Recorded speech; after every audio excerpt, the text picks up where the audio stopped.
नमस्कार। आपको पता है अमेरिका अब ईरान से निपट नहीं पा रहा है, तो उसने फैसला किया कि वो सैंक्शन लगाएगा। सैंक्शन लगाने के लिए उसने सेकेंडरी सैंक्शन का भी ऐलान किया। सेकेंडरी सैंक्शन का मतलब यह है कि हम अकेले नहीं निपटा पाएंगे, तुम भी निपटाओ, तुम नहीं निपटाओगे, अगर तुम ईरान के खिलाफ आर्थिक युद्ध में शामिल नहीं होते हो तो हम तुम्हारे खिलाफ सैंक्शन लगाएंगे। मतलब सीधी सी बात यह है कि पूरी दुनिया को ज़बरदस्ती उसमें घसीटना, उनसे किसी का कुछ लेना देना नहीं है। चीन के पास भी ये बात पहुंची। पहले तो ये कह रहे थे कि भाई चीन को हम बोलेंगे कि आप जो है वो आपके ऊपर सैंक्शन लगाएंगे अगर आपने ईरान से तेल खरीदा तो। पर चीन जो है उसने साफ साफ बोल दिया है, उसका बयान जो आया है वो अपने आप में बहुत मायने रखने वाला है, या कहें कि डोनाल्ड ट्रंप और अमेरिका का दिल तोड़ने वाला है। चीन अमेरिका की इस चाल में आने वाला नहीं है। ग्लोबल टाइम्स ने एक बड़ा साफ संपादकीय लिखा है और उसमें लिखा है China will not play along with the US reckless game on the Iran issue, यानी जो उनका खेल है उसमें हम शामिल नहीं होंगे।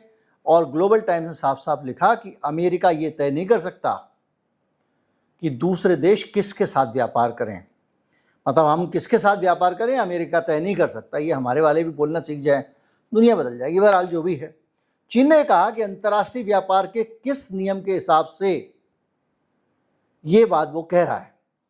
उसका कहना है कि अमेरिका आज चीन को ईरान से व्यापार बंद करने के लिए मजबूर कर सकता है, तो वह कल किसी और के खिलाफ, परसों किसी और के खिलाफ बोलेगा।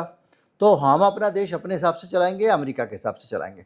इसके अलावा उसने ये भी कहा है कि एक तरफा सैंक्शन लगाना खतरनाक है और ये अपने आप में आपका जो अधिकार है, लॉन्ग आर्म जुरिडिक्शन, मतलब आपका जहाँ तक हाथ जो है पहुँचता उससे आगे जाके आप दूसरों के मामले टांग डाल के आपका कोई लेना देना नहीं है, तब भी आप घुस रहे हो। और प्रतिबंधों का असर दूसरे देशों की कंपनियों और व्यापार पर थोपना गलत है।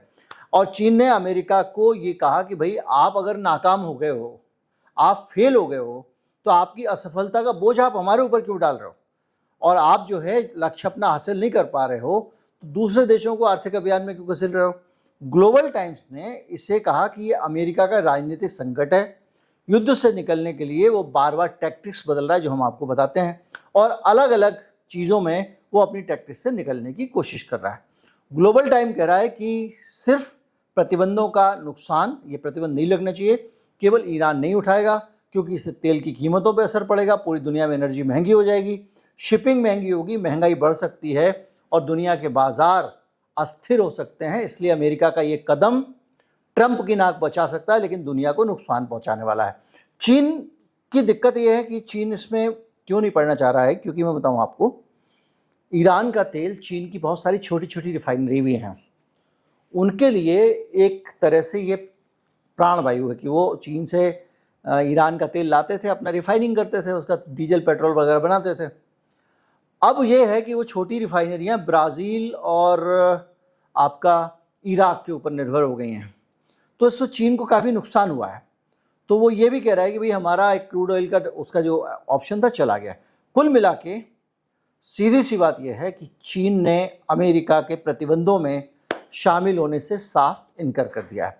इस बीच में जब ये कह रहे हैं, उसी दौरान फील्ड मार्शल मुनीर पाकिस्तान के ईरान पहुंचे हुए हैं, वहाँ बातचीत चल रही है। निश्चित तौर पे मुनीर ईरान के पास एक प्रस्ताव लेकर गए होंगे अमेरिका का, जिसमें उसको कहा गया होगा कि ये बात मान लो तो हम तुम्हारे ऊपर सैंक्शन नहीं लगाते हैं। पर ये किस हद तक ईरान मानेगा नहीं मानेगा, क्योंकि यहाँ पे दो तरह की चीज़ें हो रही हैं।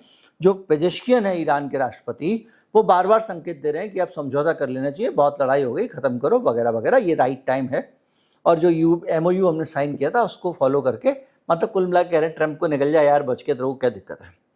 लेकिन IRGC जो है ना, वो दूसरे ही मोड में है। वो कह रही है अब तो इसको छोड़ेंगे नहीं। उसने कहा कि ऐसा हमला करेंगे भाई धरती कांप जाएगी, और जितने आसपास के देश हैं उन सब को बोल दिया है कि भाई अगर तुम ईरान की तरफ से लड़े तो सैंक्शन तगड़ा होगा। इस बीच में जो अब्बास अगराची हैं, वहाँ के विदेश मंत्री, उन्होंने कहा कि अमेरिका अब सब करके देख लिया तो सैंक्शन की तरफ लौट रहा है और ये भी कामयाब नहीं होगा। ईरान के पेजेश्कियन जो है वो बार बार कुछ ऐसे बयान दे रहे हैं जिनके कारण लोग उन पे संदेह भी कर रहे हैं, जैसे कि उन्होंने कहा अब हमारी अंदरूनी हालत ख़राब हो रही है, ये हो रहा है वो रहा है, मतलब ईरान की कमज़ोरी के संकेत दे रहे हैं। लेकिन मोहसिन रज़ाई जो नए उनके सुप्रीम नेशनल सिक्योरिटी काउंसिल के चीफ आए हैं, जिनको अभी कुछ दिन पहले ही बनाया है मुस्तफ़ा खामनेई ने, वो ये कह रहे हैं कि भाई साहब जो भी हमारे खिलाफ सैंक्शन लगाने में अमेरिका के साथ शामिल हुआ उसको हम उड़ा देंगे, उसको हम दुश्मन मानेंगे, और जो बात भी करेगा उसको हम नुकसान पहुंचेंगे। इसके साथ इन्होंने एक चीज़ और बड़ी कही, उन्होंने कहा भूकंप जैसा जवाब देंगे। तो इसको इजराइल के हथियार अखबार जो है ये इंटरप्रिटेशन निकाल रहे हैं कि ये परमाणु धमकी दे रहा है, लेकिन उसने एक परमाणु को लेकर बात कह दी। उसने कहा भाई जब हम सारे कानून मांग रहे थे, सारे नियम मान रहे थे, बातचीत का रास्ता अपना रहे थे, तब आपने हमारे ऊपर हमला किया। तो ये एकदम परफेक्ट केस बनता है कि ऐसी हालत में ईरान को कोई भी देश सोचेगा कि उसको परमाणु हथियार बना ही लेना चाहिए, क्योंकि अमेरिका की जात का कोई भरोसा नहीं। ये सीधे सीधे बोल रहा है वो। उसका कहना ये कि भाई आपके साथ हम अच्छा खासा चल रहे थे, हम आपसे बातचीत कर रहे थे, सब कुछ था, हमने इंटरनेशनल एटॉमिक एनर्जी एजेंसी को कहा कि भैया हमारा देखो परमाणु ठिकानों को चेक तक करने दे रहे थे, कैमरे लगे हुए थे, उसके बाद भी तुम बदमाशी कर रहे हो, तुमने हमारे ऊपर हमला कर दिया, हमको इतना नुकसान हुआ। तो भाई अब ये पक्का है कि परमाणु बम तो होना चाहिए हमारे पास। अब ये कह के उन्होंने और हिला दिया है, और इसके साथ साथ उन्होंने ये भी कहा कि सबको मारेंगे भाई साहब जो बीच में खो दिया। और एक और खतरनाक बात कही, जितना तेल निकल रहा है हार्मुज से वो तो निकलने ही नहीं देंगे, और जो तुम अल्टरनेट रास्ते तलाश रहे हो, क्या हुआ था सऊदी अरब फ्रांस वगैरह सोच रहे हैं कि पाइपलाइन डाल के हार्मुज को बाईपास करके कहीं पे तेल ले जाएं और वहाँ से हम जहाज़ों में भर के पहुँचाएँ। कह रहा हूँ वहाँ से भी तोड़ देंगे तुम्हारा सारा का सारा सिस्टम। लाल सागर से आपको पता ही है पूरा कांड किया हुआ है। तो कुल मिला के जो है ईरान ने एकदम तगड़ी धमकी दे दी है, यानी अमेरिका के पास झुकने के अलावा कोई रास्ता नहीं है।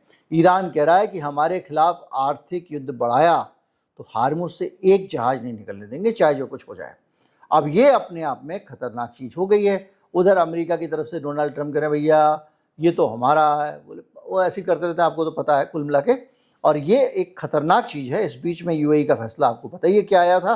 अब उसके बाद में यूएई की खैर नहीं है, अगला निशाना यूएई बनने वाला है। लेकिन जो सिचुएशन है आज के हिसाब से, वो सिचुएशन बड़ी साफ साफ ये है कि अमेरिका अगर ईरान पे सैंक्शन लगाता है तो ये सैंक्शन पहले ही उसने बेकार कर दिया। मैंने कल के वीडियो में भी आपको बताया था। चीन साथ दे नहीं रहा है, बाकी देशों को कह दिया है कि अगर तुम सैंक्शन लगाओगे मतलब तुम हमारे खिलाफ युद्ध लड़ रहे हो, लड़ाई में हो। और ये सिक्योरिटी चीफ सीधे भाई साहब मुस्तफ़ा खामनेई को रिपोर्ट करता है, ये सब राष्ट्रपति को नहीं करता। तो वो ठोकना शुरू कर देगा मिसाइल सारे के ऊपर। यानी ये सऊदी अरब से लेके यूएई से लेके कतर से लेके बहरीन से लेके सब चुपचाप बैठेंगे, कोई पंगे नहीं लेगा। और हार्मुज से तेल बंद। और ये भी कह दिया कि पंगा लोगे तो तुम में से किसी का भी तेल, हार्मुज तो छोड़ो कहीं से भी नहीं निकलने देंगे। मतलब ये सब चुपचाप बैठ जाएंगे। अब क्या हुआ, अब सीन ये है कि अमेरिका तू आ जा, तेरे को अब अखाड़े में ही कुश्ती लड़नी पड़ेगी, बाहर समझौते से काम नहीं चलेगा, या तो हार मान ले या आके लड़ा। और अमेरिका लड़ने की हालत में नहीं है। अमेरिका सीधे सीधे अब सोच रहा है कि मैं बाहर से आर्थिक प्रतिबंध लगाऊं, तो आर्थिक प्रतिबंध में भी उसको किसी का साथ नहीं मिल रहा है, और ये देश भी साथ नहीं देंगे। जब यही साथ नहीं देंगे, चीन भी साथ नहीं देगा, रूस भी साथ नहीं देगा, तो रूस तो प्रतिबंध लगा ही हुआ है। तो ईरान का तेल कौन खरीदता है? भारत खरीदता है, तो चुपचाप पहले ही बंद कर देता है, जैसे ही डोनाल्ड ट्रंप मना करते हैं। तो ये सैंक्शन लगने से पहले बेकार हुए जा रहे हैं। उम्मीद करता हूँ कि ये पूरी अपडेट आपको जो है बहुत काम का लगा होगा। अपडेट इसलिए ज़्यादा डीप एनालिसिस में नहीं जा रहा हूँ क्योंकि तेज़ी से सिचुएशन बदल रही है, कल तक क्या होगा पता नहीं। वीडियो को ज़्यादा से ज़्यादा लोगों तक पहुँचाएं, चैनल को सब्सक्राइब कर लें। नमस्कार, जय हिंद।